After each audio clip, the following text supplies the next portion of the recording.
A question, I think, for Rory about methodology.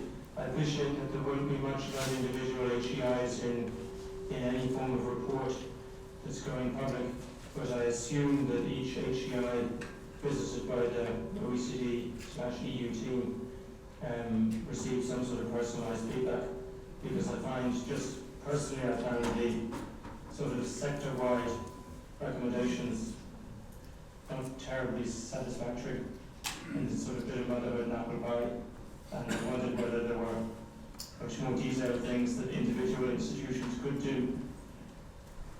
Thanks, Lewis. Rory? The simple answer is yes. Good. And in actual fact, reports were circulated to the first 5 institutes, which was considered to be part of the process. Did you have an individual problem of your own or something? No, it just seemed that given the diversity of institutions and regional context, a lot of the recommendations that you were putting forward, you know, Rory? some people do it, some people don't. There's probably very good reasons why some do and some don't. Yeah. It's difficult to look at it and say, yeah, none of us do that, and we should all do it. I don't know. And we don't want one size fits all, and we don't want uniformity. And I think the last thing we want is a minister telling everybody to toe a line. Yeah. Completely agree with you. Before he gets here. And can I just say, completely agree with you. And if you just remember my slides, I said no one size fits all in relation to impact, or indeed in relation to what institutes should do. I think the clear message that actually has been given here this morning by anyone that was speaking that I could pick up on was that there is autonomy for higher education institutions. That's well recognised by the Higher Education Authority, particularly in relation to compact development. If you've ever had the pleasure of having to read all 22 of them, which I've had to do, and by the way, you can suffer from insomnia if you do tend to do that. But the comment I would say to you is that they are different, they are individualised, they are for individual institutions. What I would say, the big message for us on impact is there's a lack of a system. We lack a system. And we lack a system that can measure the different types of impact either by discipline or by activity. And to be fair to Paul, I think he's kind of saying, look, a sectoral approach is the way to go, and I can see why he's saying that, because certainly other countries have tried an institutional approach to impact, and it hasn't necessarily worked for them. And that certainly from our perspective, in terms of trying to influence policy going forward, and I suppose that's what I'm speaking on behalf of today as a HEA from a policy perspective, in terms of influencing policy going forward, we need to have key impact measurements that can come out of the HEIs. Absolutely, we've been trying to help the HEA Sure. in that space, and building Sure. this here, and it's been a long Sure. time coming, Yeah. and hopefully we can get it to come.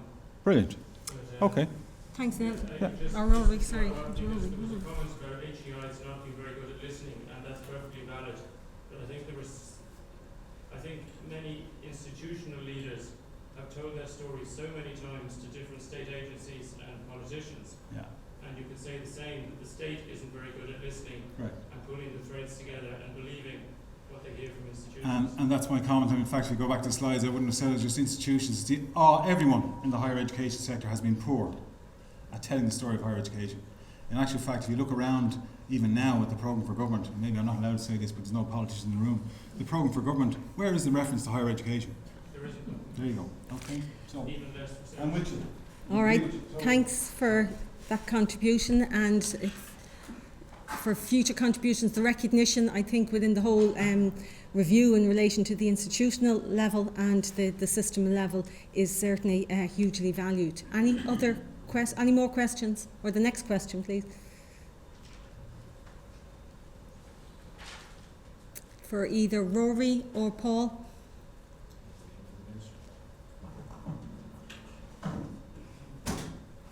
Very good.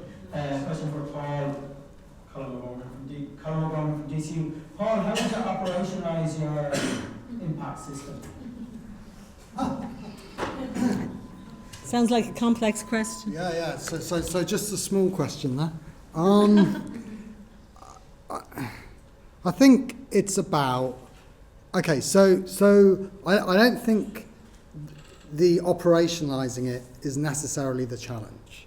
I think it's about, really what my argument was about is that the way, certainly in the UK, and I'm speaking from that perspective and hoping you'll find it useful rather than claiming that I know the Irish situation well, but certainly from the UK perspective, it's so much focused on institutions and institutions saying we have this impact.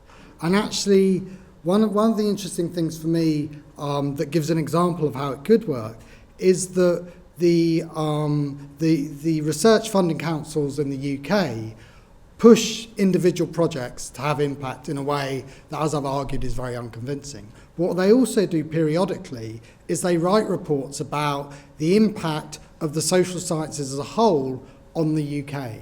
And if you read those reports, they make complete sense. You know, when they write about how research funding in the UK has led to particular kinds of impacts, it seems to be at the right level of analysis for it to make sense. So I don't think that there's a huge challenge once you've got the conception of actually impacts at the level of society and across a system. I actually don't think the operationalising of it is something that's difficult, but certainly what it should be is something that's really contested. And certainly in the English context, one of the big concerns I have over the teaching excellence framework that's being developed is a lack of argument over how you measure excellent teaching. And really, from my point of view, there should always be sustained, continued argument about how we measure quality, whether it's the quality of impact, the quality of teaching, the quality of research. And the reason that's so important is that how you end up measuring quality will end up defining quality. In the same way as students look at what they're assessed on and actually say, okay, no need to worry about that, I'm not assessed, institutions, individuals do the same. And so unless you've got the right measures that capture the things that are important, then you end up defining quality in impoverished ways. That doesn't mean it's easy to define it in richer ways. It means it's a struggle worth having. And my view of these measures is they're always going to be imperfect. There are always going to be simplifications.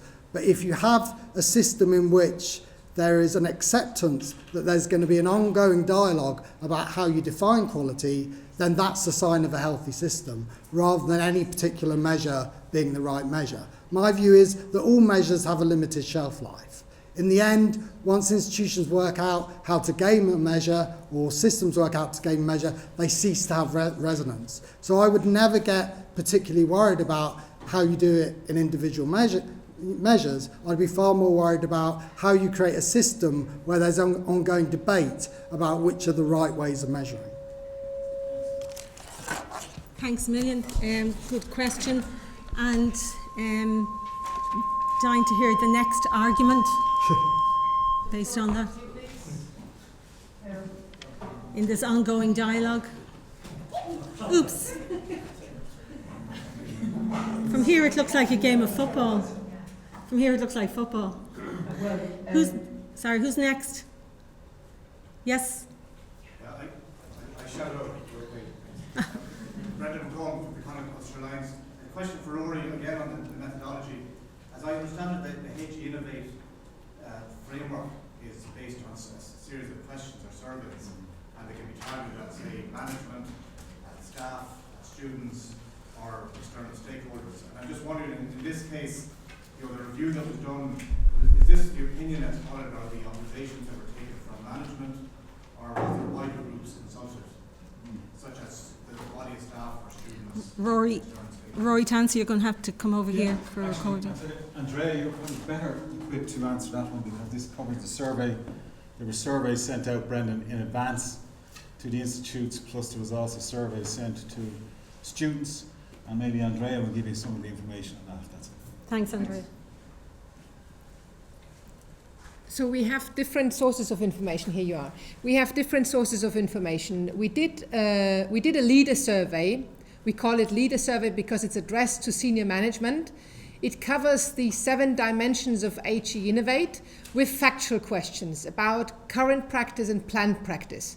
And so we designed a number of questions related to leadership and governance, which is the first dimension, organizational capacity, second dimension, entrepreneurial teaching and learning, pathways for entrepreneurs, knowledge exchange, internationalization, and measuring impact. On measuring impact, we did not include questions, beyond do you evaluate the entrepreneurship education activities? How do you do it?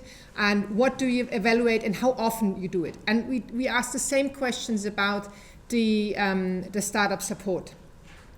This is all what we put in for measuring impact. I think I said this in the morning, I don't know whether you were there, that measuring impact for us is also a new area. This sounds maybe strange because it's not a new area, but I think what we have seen is that we don't know enough. I think we need to capture it broader. We need to take into consideration certain arguments that would speak for looking more at institutional level practices and related impacts and system level practices and related impacts. This was one source of information. The other source of it, and I think we had 24 out of 27 HEIs participating in this survey. And we also know about the different respondents. We will publish a report on this as well. So we make the anonymized, we will make it available. We do this in all countries. So eventually after the first round of 5, we will be able to compare, and then we will have 5 more after the next 2 years. So that's one source of information. The second one is the student survey, which we administered only to the 5 HEIs which we originally visited. And we had approximately, we had between 60 and 300 participants. I think DCU is the leader with more than 300 completed questionnaires from students. And here we ask about the take-up and satisfaction rates or satisfaction with entrepreneurship education and startup support. That's the second, and very narrow on entrepreneurship education, startup support. And then during the study visit, we were a team of 6 people, and we had the morning meeting with senior management all together, and then we split in 3 different groups. So this is also how we managed to see approximately between 60 and 80 individuals in each HEI, and this includes senior management, it includes a number of staff involved, not only in the entrepreneurship agenda, but also in other areas like internationalization, and we had students, partners, business partners, and also, I also mentioned this in the morning, in Limerick we also went to see community leaders in Moyros. So we tried to capture, but I have to say that we only had 1 day per institution. Minister. So we'll stop the questions for a little while and we'll come back.